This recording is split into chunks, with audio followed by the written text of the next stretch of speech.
Because why? Because two things. One, just like Hamilton and Madison explained. Number one, they're going to leave something off the list. And number two, even if they put it on the list, guess what?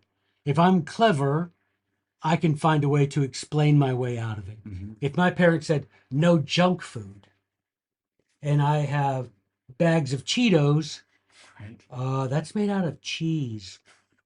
Right. Cheese isn't a junk food. Right. Wink. If they're like no parties, I didn't have a party. I had some friends I over. had some friends over, Right. right? Etc. Etc.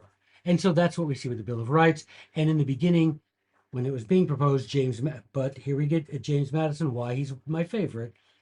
James Madison opposed the Bill of Rights, and not to mention, and Alexander Hamilton, but not to mention that each of the states had their own Bill of Rights. Mm-hmm. So you didn't need an extra Bill of Rights.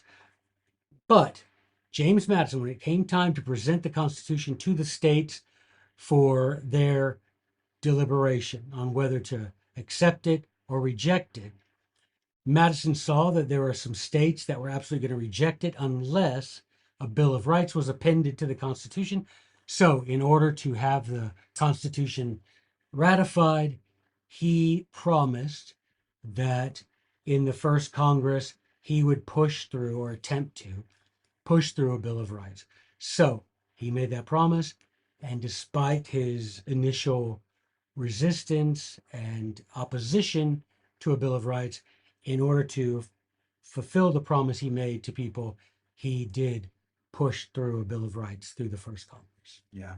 And you know, you can see why people would want that because they'd want to see expressly what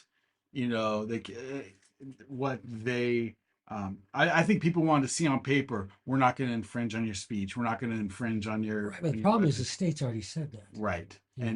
And again, it starts that it's those little seeds in the beginning that start to grow and break up the idea of Right. I mean, we republicanism. saw it just the other day, that decision, court decision where the kid wears that shirt that says there are only two genders. Right.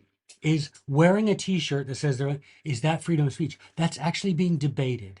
Yeah. Guess what? That shouldn't be debated because the federal government nowhere in the Constitution is granted the authority to curtail speech, Yeah. even to define speech. But if you go and say Congress shall make no law abridging the freedom of speech, well, now, what does Congress mean? I'm not even kidding. We argue that. You realize the Bill of Rights applies to Congress, but we apply that to any state actor. Right. In law school, we were taught, well, Congress equals any organization that has any sort of substantial nexus with the federal government.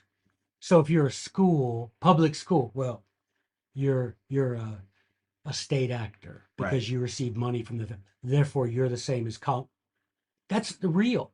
So what does Congress mean? What does abridge mean? Yeah. What is speech? Is wearing a shirt that says there are only two, is that speech, and is it protected by the First Amendment? And this is we find ourselves every dang day in that situation. Yep. Literally just right today, arguing over, and you can see your favorite empty-headed pundit. Well, I think that should be fine. You should be able to wear that because it's true. There are only two genders. I don't care. Yeah, there are only two. No, Sherlock. Yeah, there are only two genders, right? Obviously. Have you heard of chromosomes? Right. Right? There are only two genders.